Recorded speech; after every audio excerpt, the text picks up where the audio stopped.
Good evening, Northside. Come on in, John. Have a seat.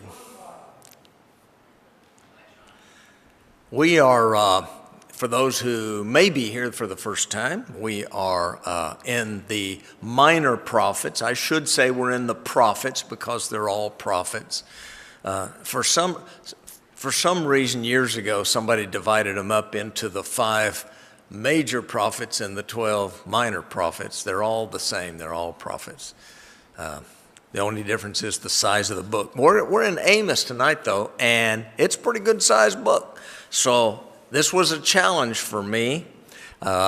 If we were in a Sunday class, it would take a few lessons to go through this. So if I don't hit on the area that you like the best or that you think is maybe the most important, please forgive me, because we're going to have to move through this. All right, I have one announcement before we start. If you have a child or a grandchild or a prayer pal in the first grade, which is the Leopards, then you need to attend the drama presentation immediately at 7:45. First graders, Leopards. That's always great. That's always a fun thing to do. So if you get to go, please enjoy it. You can go ahead and turn to the book of Amos if you wish. I'm trying to take these somewhat in chronological order, not necessarily the way they fall in the Bible. And that is sometimes a bit of a guess. Anyway, we're going to go with Amos tonight because I feel like he fits right into the pattern, chronological pattern that we're working on right now. So the prophet Amos lived among a group of shepherds in Tekoa, which was a small town about 10 miles south of Jerusalem. Amos did not come from a family of prophets. He did not, like my dad was a prophet, my granddad was a prophet or anything. Amos was an unpretentious individual, living very close to nature. He was not only a shepherd, but he was also a grower or a tender. I'm not sure if it was his or if he was working with somebody else, but those are sycamore figs. And I've seen sycamore trees. We have a lot of sycamore trees in Wichita, but I had no idea, Brian, that they had figs on them. Do they, or is this a special kind of tree? Okay, totally different. All right, so anyway, I'm not a big fig fan, but I used to eat them when I was a kid. So anyway, that's what he was. So you can picture a guy like Amos coming from a much more rural type setting, working, in agriculture and in ranching with his sheep and things of this nature, going to, up north in Israel, because he was from Judah, going up there and prophesying or preaching the word of God, whatever God had told him to, preaching that to those folks so they would repent and change. Not an easy task. We looked at Jonah. Not an easy task. Jonah didn't want to do that. I don't think you can put Amos and Jonah in the same category, but at least you see that God chooses people that aren't necessarily folks maybe you would choose. And so Amos kind of seems to be one of these kind of guys. Now, where are we in history? Though he came from Judah, chapter 1, verse 1 says he prophesied 2 years before the earthquake. Now, you might be like me and be interested and curious about that, but that part of the country apparently had a number of earthquakes. So I don't know what it was unless that was a special earthquake.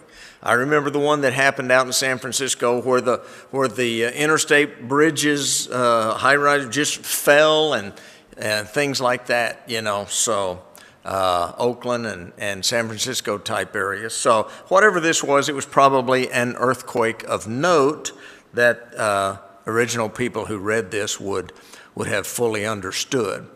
It was about the middle of the 8th century. Now that's kind of important because some of the prophecies that he talks about are going to happen in just a few years. And we'll talk about that when we get to the end of it. I think I calculated something like 35 years after this, some of the major prophecies that he brought forth came true, and in not a good way. Okay. He prophesied when there were two kings. Obviously, we're in the divided Israel state where you have northern states that we call Israel and southern states are tribes that we call Judah, two tribes, Judah and Benjamin. So he's going to be prophesying in Israel. Now we know ahead of time that Israel doesn't have much time left to exist. And so some of these prophetic utterances from guys like Amos are pretty important during this period of time. The King Uzziah was the king of Judah. He was a decent king, but a lot of things were still going wrong in Judah at this time. And Jeroboam II was the king of Israel, the northern kingdom. He was not a good guy at all. And so that maybe kind of gives you an idea of about when this took place. Even though he came from Judah, he's going to deliver his prophecy, what God says, to the nation of Israel, the 10 tribes north. All right, so usually I give a lot more historical background to this, but this is 9 chapters, okay? So bear with me and forgive me if you, like myself, are vastly interested in the history of all this. Let's get into the book just a bit. The book of Amos consists, as I said, of 9 chapters, and despite his reprimands, which is not all of the book is the reprimands of God, but he finishes the prophecies on a little bit of a different note, on a little bit more positive note. So we have 8.5 chapters of you're in big trouble, and the last half of 9th chapter is a little bit more of some good things maybe in the future for you. So let's begin by looking at the judgment against the nations. Now, one of the very interesting things about Amos and his prophecies, it wasn't just to Israel. And I mean, that's where he went. That's where he gave his prophecies. That's the nation, the part of the nation that was in big trouble, the part of the nation that would soon go away. But he's prophesying to the nations around them. And I think it's very interesting to see that in the first 2 chapters, and especially in the first chapter, he's going to talk to a number of the nations around them. Now, let me pause for a second. A nation wasn't necessarily something like we think of today. Sometimes a king would be over a city rather than a big nation with a lot of cities and things in it, okay? So when I say the word nation or when I say country or wherever he's prophesying, well, we could be talking about a large area with a lot of people, or we may be talking about a small place with one city and one king or whatever the case may be. But the interesting part is that God is going to prophesy to people who are not Israel and not Judah. What's with that? Does God expect people who are not of the chosen people? Does he expect those folks to behave themselves as well? Yes, he does. And that I think that's important because I think today God expects all nations to behave themselves. Not everybody needs those 10 commandments so that they'll know what's right and wrong. God, on the heart of man, told him, put it on the heart of him, wrote it on the heart of man, how to be good and how to be bad. People today know what's good and know what's bad. Of course, you can pick out some trivialities where somebody might kind of wonder about something, but the people that God created, the people that live on this earth, know the difference between good and bad. That doesn't mean they conduct themselves that way. They may just be stubborn against God's will, or they may just be stubborn against what they know is good, and maybe they just want to do bad. So we have to look at this a little bit, and I'm going to jump through this fairly quickly. Damascus. Now, Damascus is a town, is a city, okay, way up north of Israel. And so he's prophesying to them in the first 5 verses of chapter 1 because of their cruelty in war. Now, doesn't that sound a bit strange? War is cruel, okay? But cruelty in war is something a little bit different. Look at the first 5 verses of chapter 1. Especially look at verse 3. He says, "This is what the Lord says, for 3 sins of Damascus, even for 4, I will not turn back my wrath, because she threshed Gilead with sledges having iron teeth. I will send fire upon the house of Hazael that will consume the fortress of Ben-Hadad. I will break down the gate of Damascus. I will destroy the king who is in the valley of Aven, and the one who holds the scepter in Beth Eden. The people of Aram will go into exile to Kir." So whatever Damascus was involved in, it was bad. And so Amos's prophecy is not just to Israel, it's also to some of these other folks. God expects everybody, write it down, everybody on earth to behave themselves and to act according to what he says is good, what he established is good. Good is not subjective. So good is objective, and it all depends on the will of God, what's good and what's bad. So anyway, Damascus was one of those. Gaza was one of those. That's interesting. We still have Gaza around today. And we call a strip of land over on the Mediterranean Sea Gaza as well. Their problem? Slave trafficking, okay? That was an area that when Joshua and the children of Israel crossed the Jordan, and God, through Moses and Joshua, I started to say Jordan, and Joshua, take everybody out. We want everybody gone. This is your land. Move them out. They don't live for me. They worship the wrong gods. They do everything else. Take them out. Well, of course, Israel didn't, and this isn't one of the areas that they didn't. They left it alone. Now, we're more familiar with the southern Mediterranean coast around that area. We're more familiar with it being Philistines, okay? And Philistines were immigrants from Greece.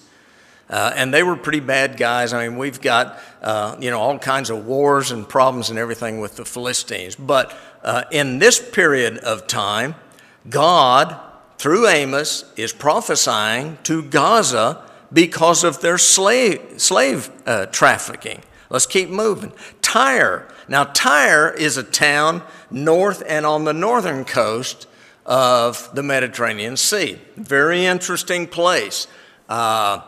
Alexander the Great later on conquered Tyre as he was coming through. Tyre was a town on an island.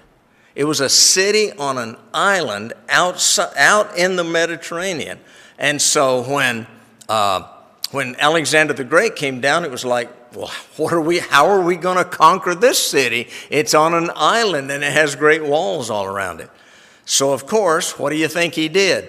He built a ramp out to the island. They started taking dirt and sand and everything, and they built a ramp out to the island, and that's the way they subdued it. They surrounded it with boats first so that the people of Tyre couldn't leave, but that's how they got to it. And today, I have not traveled over there. Some of you have. But if you have traveled over there, you'll know that I'm going to call it an isthmus, even if that may be the wrong terminology. It's still there that Alexander the Great made. So now you can drive to the city of Tyre, where before you had to take a boat. What was their problem? Delivering up brothers. Look at verses 9 and 10. He says, "This is what I say to Tyre. Behold, she sold whole communities of captives to Edom." Now, who was Edom? Remember, we've talked about that. Esau, okay?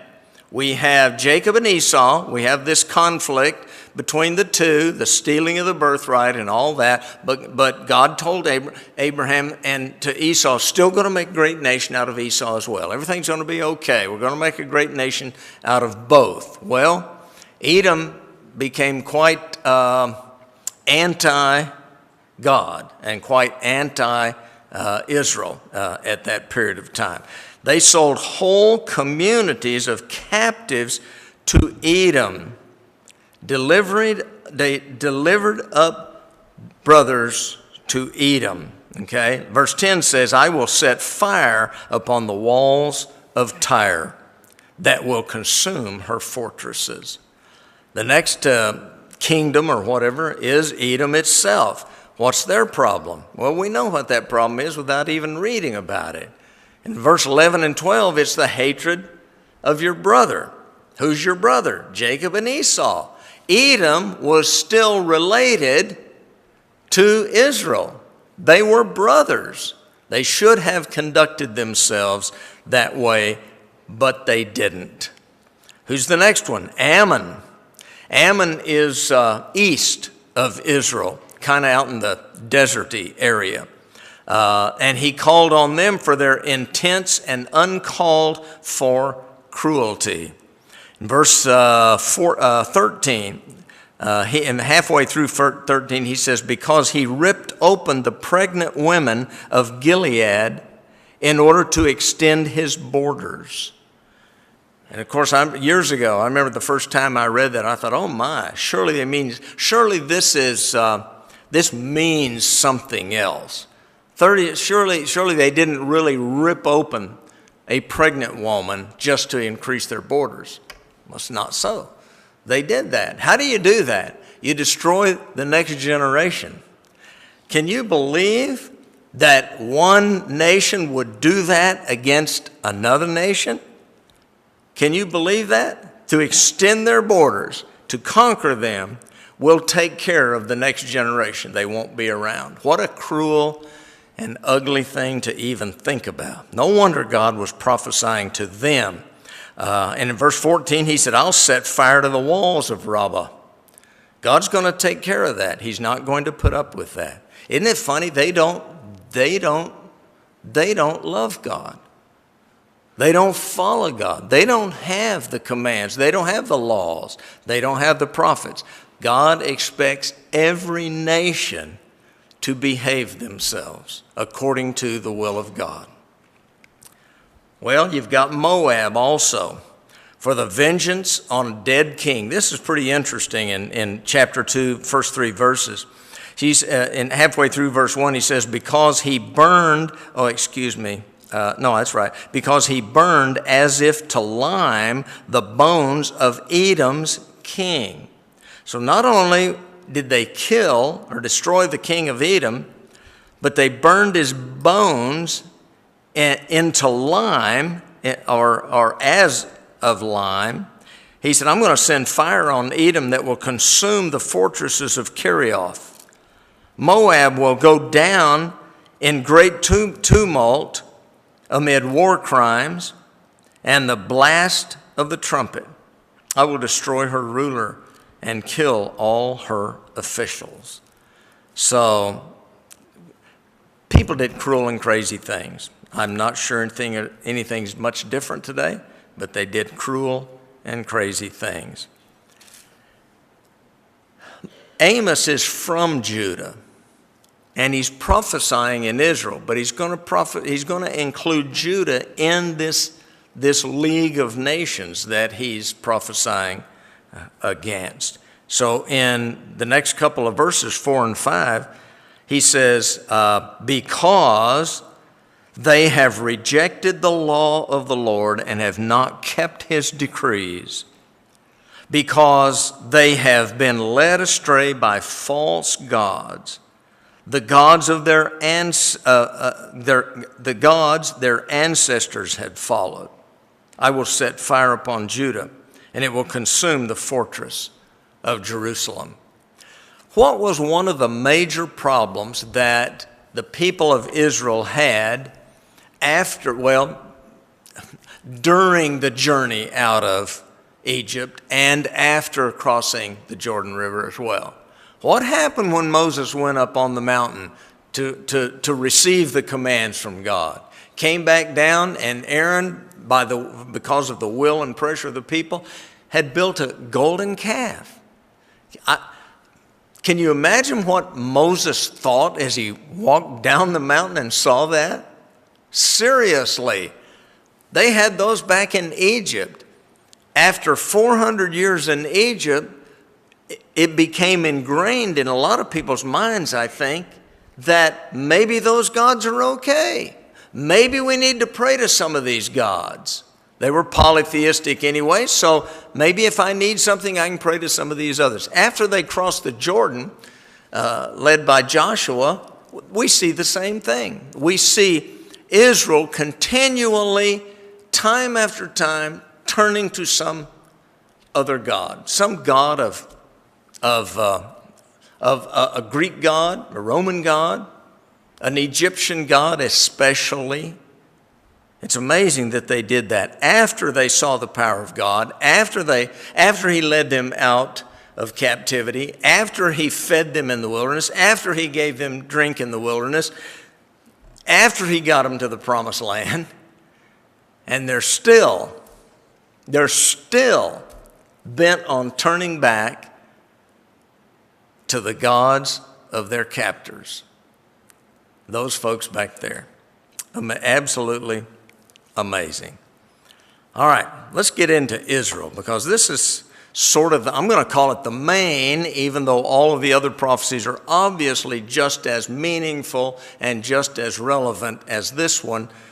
We're going to focus on Israel because it's the larger prophecy. A lot of room is taken up talking about Israel. And as I said, about 35 years later, Israel doesn't exist anymore. Those prophecies come true pretty quickly.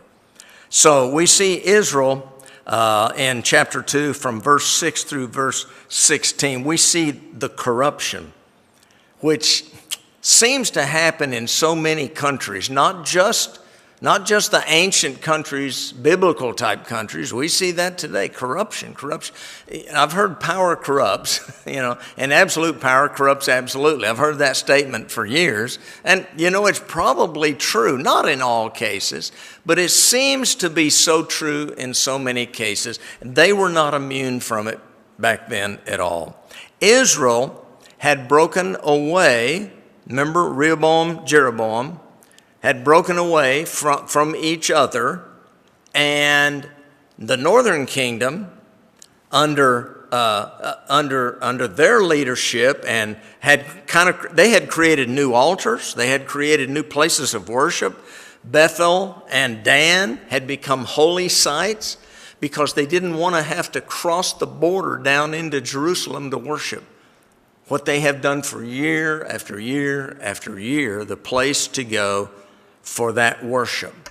They didn't want to do that, so they set up their own. Well, when you start setting up your own gods, your own religion, your own directives for your faith, then it's pretty easy to get off track. It's pretty easy to go in a different way when you start doing what you want to do rather than what God said. It's very easy to get off track. So let's browse through this, beginning in the 6th verse of chapter 2. About Israel, he says, they sell the righteous for silver and the needy for a pair of sandals. Now that confused me and had for years. there are different thoughts among the commentators on this, but one that I heard that I thought was pretty interesting was, even though the term isn't used, judge isn't used, is that the judges were being bribed. Okay, if you want something done and here you make an accusation against this people, slip the judge a little money and he'll go your way. The prosecution will take place, okay? No matter whether that's the real reason or not, the fact of the matter is this indicates corruption. Somebody was getting paid for doing something they weren't supposed to do, or they were taking advantage of someone. They were harming someone, and they weren't supposed to be doing that, okay? Look at verse 9. I destroyed the Amorites. This is God speaking now. Before them, though he was tall as the cedars and strong as the oaks, I destroyed his fruits above and his roots below. Then he turns it from the Amorites to Israel. He says, I brought you out of Egypt. I led you for 40 years in the desert to give you the land of the Amorites. I also raised up prophets from among your sons and Nazarites from among your young men. Is this not true, people of Israel? Verse 12, but you made the Nazarites drink wine. Stop just for a second. Part of the Nazarite vow was, I will not drink any wine. It seems as though there's always a bully around that's going to make you break your promises, or that's going to make you break your morals, or is going to take you away to a different thing than you're intended for. Didn't you see that happen in school? I used to see it happen all the time. Bullies were always trying to get you to do something you knew was not right. That's who we're talking about right here. Verse 13. Now he says, I'll crush you as a cart crushes when loaded with grain. So God says, I'm not putting up with this anymore. I'm not going to let you get by with this. And that's what all the prophecies really are. God points out what their wrong was and then says, I'm going to take care of this. You're going to see the end of this, and it's not going to be good. Israel's crimes and their condemnation are talked about through chapter 3 all the way through chapter 6. So let's begin looking at some of that, okay? In chapter 3, God's choice of Israel, him choosing Israel, him saying, you're going to be my people, you're going to be my family. I have a directive for you, I have a mission for you, and I'm going to take you in, and you're going to be my chosen people. But it's conditional. It's conditional. In plain language, you need to behave yourself. You need to listen very carefully to what I tell you. Did you ever tell your kids that? Listen very carefully. When my dad said it, I paid attention. Listen. Do what is right, okay? So in chapter 3, we see things like this. In verse 2, he says, you only have I chosen, and all the families of the earth. God didn't have to choose them. But he did. Started with Abraham, right? I'm going to choose Abraham, and it's going to be his family that turns into this great nation with all these people and everything. Okay. So you only have I chosen of all the families on earth. Therefore, I will punish you for all your sins. You're mine. I won't put up with your rebellion. I won't put up with your cruelty. I won't put up with you going your own way.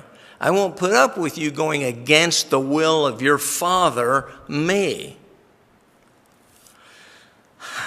He goes through some interesting talks here, verses 3 all the way through verse 6. He says things like, do two walk together unless they have agreed to do so? Does a lion roar in the thicket when he has no prey? Does he growl in his den if he has caught nothing? Does a bird fall into a trap on the ground where there's no snare? Does a trap spring up from the earth when there's nothing to catch?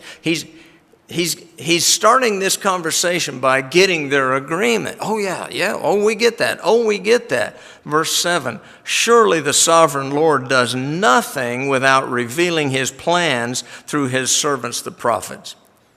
I'm not going to do anything until I've told you what I'm going to do through the prophets. Who's the prophet here?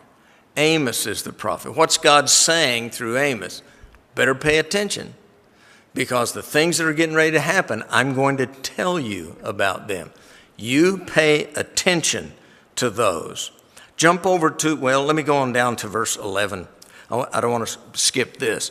Therefore, this is what the sovereign Lord says. An enemy will overrun the land. He will pull down your strongholds and plunder your fortresses. This is about 755-ish BC. What's going to happen in 722 BC? Israel is no more. Taken into Assyrian captivity, never to come back and be part of the nation again. They're gone. They were his people. They disobeyed. God says, this is getting ready to happen, and this is what happened. All right, if you look at chapter 4, 1 through 5, he even talks about the women, okay? He uses some strange language here. Have you read Amos? Listen to this. He says, hear this word, you cows of Bashan on Mount Samaria, you women who oppress the poor and crush the needy. What's with the women here? And you say to your husbands, bring us some drinks. What's going on here? We have a class of people that are now oppressing those below them. So, in a nation like ours, we have understood forever that you have multimillionaires, you also have people in power politically, you have business owners, you have all this other, and we also know that we have those who just simply want a job. They just maybe want to live peacefully. Maybe they don't care about climbing that great American ladder. We understand that we have all of those. And one of our obligations in this country is for us to all try to get along and not take advantage of one another, okay? That's what was happening here. Some of the folks were beginning to take advantage of the others to the point to where he's calling out the ladies. He's saying, you oppress the poor and crush the needy. So he's specifically calling out something for them. Now, I've always thought that was just a mention of, and it represents something else. I don't believe so anymore. I think these ladies, I think there was this class, or there was this power, or there was this wealth or something, and they began to misuse that greatly. He says, verse 6 of chapter 4, Israel has not heeded God's past warnings. Now, again, I go back to the analogy of parents and children. Do any of you remember a time when one of your parents say, didn't I tell you? That's always a tough one, because you have to kind of go, gee, I didn't hear you, Dad. You know, that doesn't work. Didn't I tell you not to do that? And you did it. I don't know how many times I got in trouble for doing that, because I thought I would get by with it, right? Nations do the same things. They know what's right, and they go ahead and do something else differently. Can't believe it. So from verse 6 on, and I'm going to pick up a number of these. So look at chapter 4, beginning in verse 6. He said, I gave you empty stomachs in every city, the lack of bread in every town, yet you have not returned to me, declares the Lord. Did God already punish Israel? Did he already do something that he said he was going to do? Yeah. And you haven't turned yet. What's wrong with you?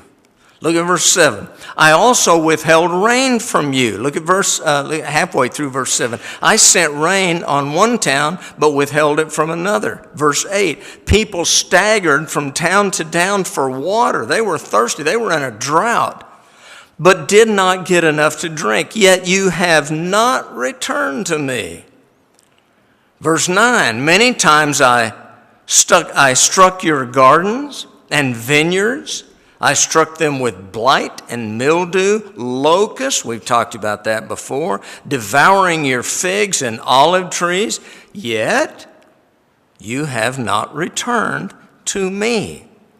I sent plagues among you. I killed your young men with the sword, along with your captured horses. I filled your nostrils with the stench of the camps, yet you have not returned to me.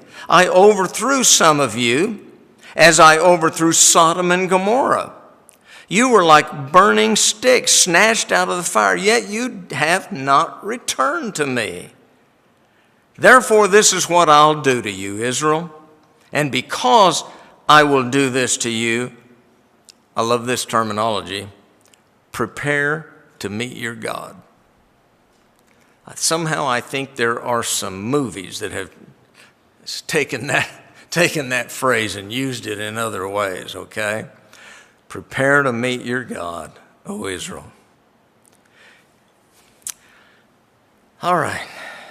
Chapters 5 and 6 talk about Israel's demise. Let's jump into 5 and 6 just a little bit. Beginning in verse 2, he says, fallen is virgin Israel, never to rise again. Now that's a prophecy. So many prophecies say things will be okay. Not this one.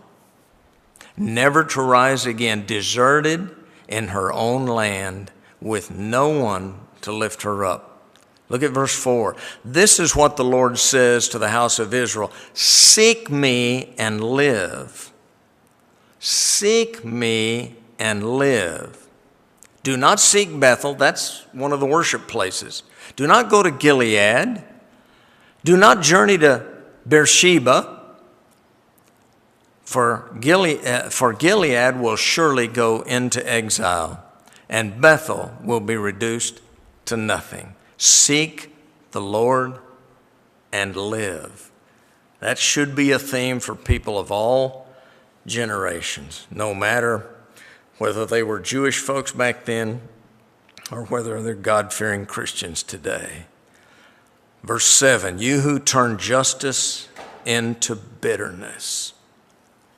Look at verse 11. You trample on the poor and force them to give you grain. Therefore, though you have built stone mansions, you will not live in them.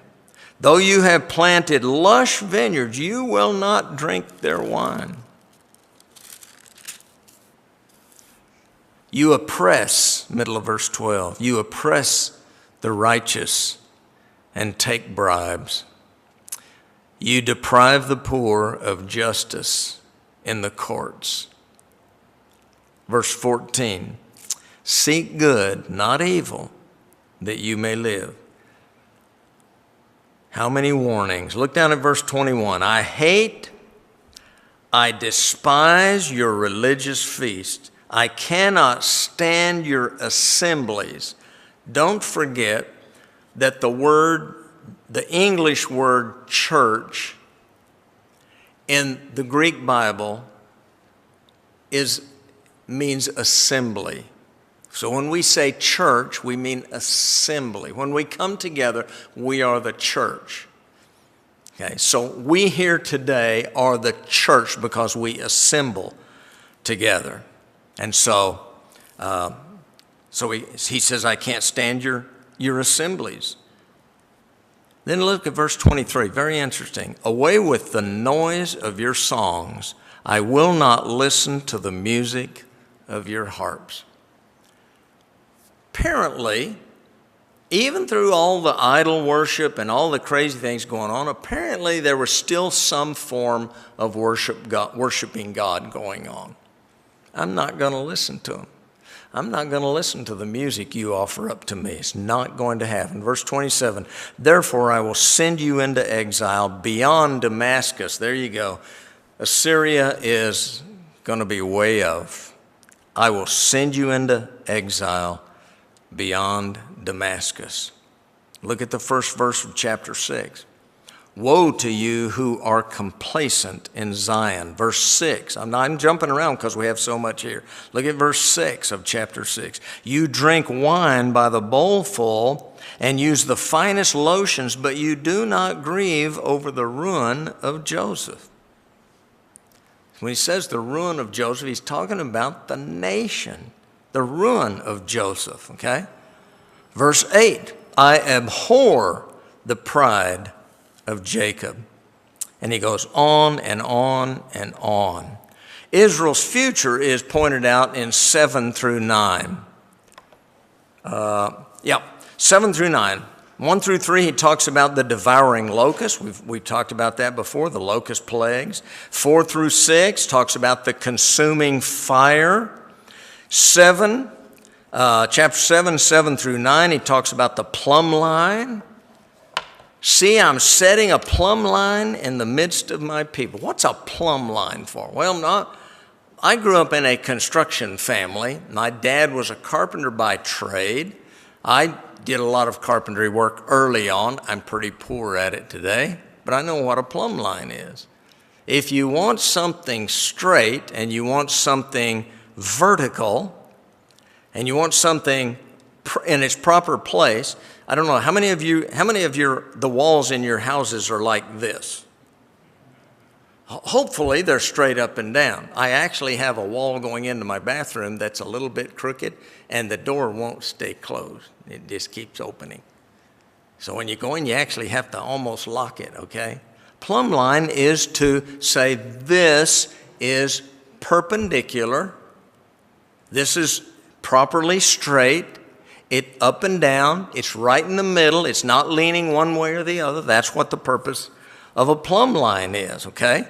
So he goes on and he says, okay, this is what he showed me. This is Amos talking. This is what he showed me. The Lord was standing by a wall that had been built true to plumb. In other words, it was straight up and down, with a plumb line in his hand. And the Lord asked me, what do you see, Amos? A plumb line, I replied. Then the Lord said, look, I'm setting a plumb line among my people, Israel. I will spare them no longer. What does that mean? I'm setting a plumb line among my people, Israel. Was Israel straight? No. Therefore, I will spare them no longer. The high places of Isaac will be destroyed, and the sanctuaries of Israel will be ruined. With my sword, I'll rise against the house of Jeroboam the king. Not the same one that started. He's a Jeroboam the two, okay? So the plumb line meant something. God says, I'm going to check you out to see if you're in the right. See if you're living in the right. We know people aren't perfect. As a nation, are you living in the right? Are you living by my ways, by my decrees, by my standards, by my decrees of my commands? Are you living that way? Well, in chapter 8, talks about the basket of ripe fruit. He says, this is what the sovereign Lord showed me, a basket of ripe fruit. What do you see, Amos? He said, a basket of ripe fruit, I answered. Then the Lord said to me, the time is ripe for my people Israel. I will spare them no longer. In that day, declares the sovereign Lord, the songs in the temple will turn to wailing. Many, many bodies flung everywhere. Silence. Look at verse 11. The days are coming, declares the sovereign Lord, when I will send famine through the land. Not a famine of food or of thirst or of water, but a famine of hearing the words of the Lord. Ooh, a famine of food, not going to have any food. Famine of water, not going to have any water. A famine of the words of the Lord, not going to have it anymore. Not going to have the words of the Lord. God is going to see that they no longer have his words. Verse 12, men will stagger from sea to sea and wander from north to east, searching for the word of the Lord, but they will not find it. What a dreadful plague. What a dreadful punishment on Israel is coming. They will know. Maybe that's the reason we don't hear from the nations of Israel anymore, because of that. Wow. Okay, running out of time, so 9, 1 through 10, he talks about the destroyed sanctuary and destroy that. 9, 11 through 14 is the restored tabernacle. And in the restored tabernacle, he is speaking about the worship of God. It will be restored again. Not in Israel, not in that nation, but it will be restored again. You and I enjoy the worship of God now. There's no tabernacle, there's no temple. We enjoy the worship of God. Now, God will establish his way despite us and despite Israel. He will establish his way. Well, some practical lessons. Justice between man and man is one of the divine foundations of society. Ease, luxury, and idleness lead to open sin. Nations and individuals are expected to live up to the expectations of God. The most elaborate worship is but an insult to God when offered by those who do not conform to his instructions. The discipline of the desert is valuable. The desert serves mankind well. Be very enjoyable. There's one of the most fabulous Bible stories there ever could possibly be is in the story of Hosea. You might want to read it before we start next week. All right. Thank you.